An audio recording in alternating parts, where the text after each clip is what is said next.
We're at HostCon with Casey Woodburn, shares one great, glorious name. But so Casey just closed, coincidentally, we both just closed big deals and we structured them slightly different. This is almost $1 million, $900,000 short-term rental. So I want to tell us about the deal, and I want to hear about how you're funding it. Yeah, so the deal is a new build log cabin. It's out in the Shenandoah Valley, super awesome market. And we decided to basically sell equity in the company. So we needed to raise $375,000. That includes the down payment, the furnishings, the setup, the design, basically everything we would need to set the property up. And then we sold it in increments of 25,000, so 15 shareholders. The managing partners would basically get 27%, split three ways. And then the other remaining 73% was split among every owner. So each person, if we were looking at $170,000 in gross revenue, each person would get about a 13% cash on cash return. And then they would get about 4.87% of the equity in the property. So that means that they would receive percentage of the losses, a percentage of the appreciation of the property upon exit, and then obviously the cash on cash return would be given in quarterly dividends. Super unique deal, especially in today's market where it's just really challenging to find properties in the short-term rental market that are going to cash flow. We knew that we wanted it, and we just had to figure out a way to make it work.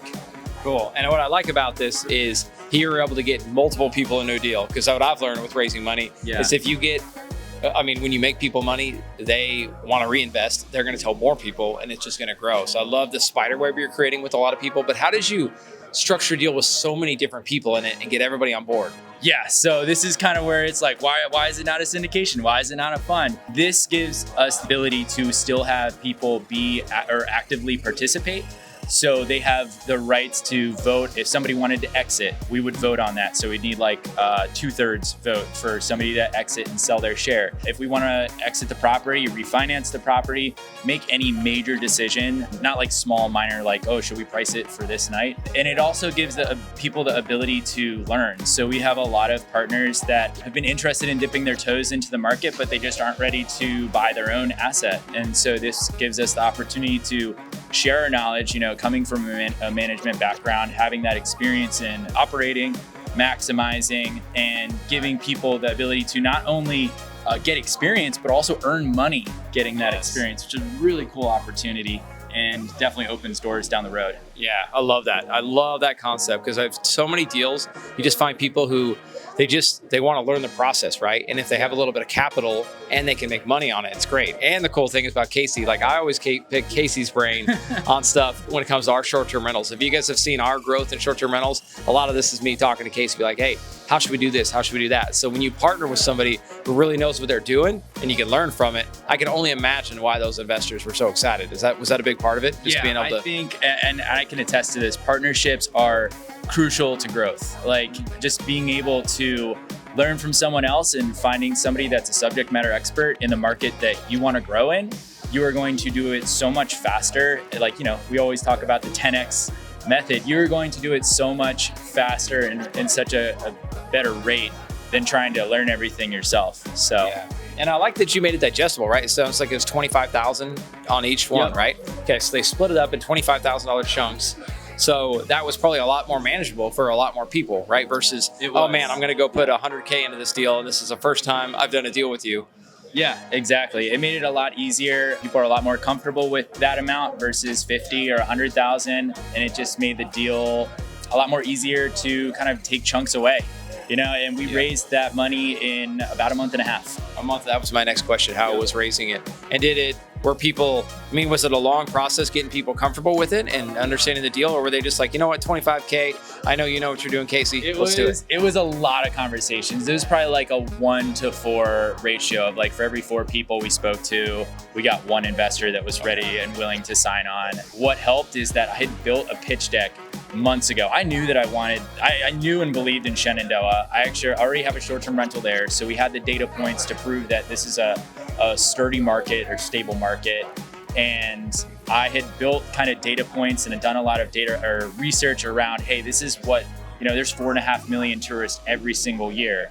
that go through this market. So it's it's great. And we knew that it would see a lot of success. So we started putting together that pitch deck geared towards this property. And that's kind of what gave us the ability to send it out to investors.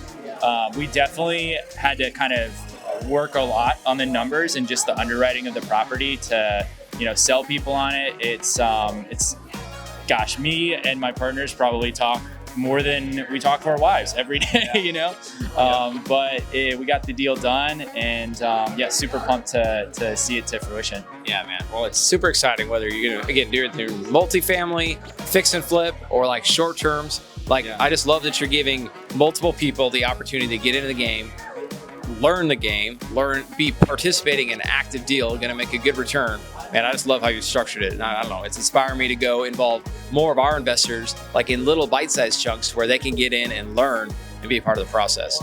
Yeah, it's awesome, man. Being able to work with others, give people a little bit of taste of that success, and just getting them excited about a market that they might not have moved into otherwise. I mean, what a cool opportunity. Yeah. Well, what's next, man? Now that you put this deal together, you thinking about putting another one together? We're starting a fund. We are set on, I think what my next focus on is going to be building a landscape resort in Shenandoah Valley. Guys like Isaac French, guys like Ben Wolf, where we're moving into experiential. We've been moving into experiential hospitality. There's 7 million Airbnbs just alone in the United States, and most of them, or I don't want to say most of them, but a lot of them are just owned by bad operators. Yeah. And so that's why you see all these, the sky is falling, Airbnb is dead articles. It's because people just aren't operating the right way. There's a book called The Power of Moments. And it breaks the power of moments into these 4 different elements. And one of the elements is like vacations. One of the elements is pride. One of the elements is, I think like elevation. And I can't remember the third one, or the fourth one. But if you can build an experience that hosts go to that property to feel that, and you can kind of combine those, make them feel a certain way, you're going to be so much further along. And so I think for us, being able to build that experience and get, Isaac French yesterday, he talked about how design is one of the most important amenities in short-term rentals. And I wholeheartedly agree with that. It makes you stand out. So combining that with elements of that can create defining moments for people, you're just going to build such a powerful asset, and who knows what you can build in the future. So I think that's where we're headed. I think the single family home space and what you can turn it into is really cool, but I think designing something around experience is something that the Shenandoah Valley doesn't really have. Like you see other markets like Gatlinburg and Hocking Hills, Ohio, which are very, I would say, saturated. Like Shenandoah has a lot of single family homes that are really great, but I don't think it has anything else like this. So that's probably going to be something we're going to be working on in the next couple months on getting that fund created, and then start working with architects and seeing what we can come up with. Man, this is exactly why I come to events like this, is to network. I mean, I've known Casey since last year. We've stayed connected. And man, it's just relationships like this create opportunities, and who knows, maybe the Casey Square can put together some short-term awesome, rental man. funds. Put it together. I would love that. Awesome, man. Good to see you. Yeah, you too, brother. Appreciate it. Yeah.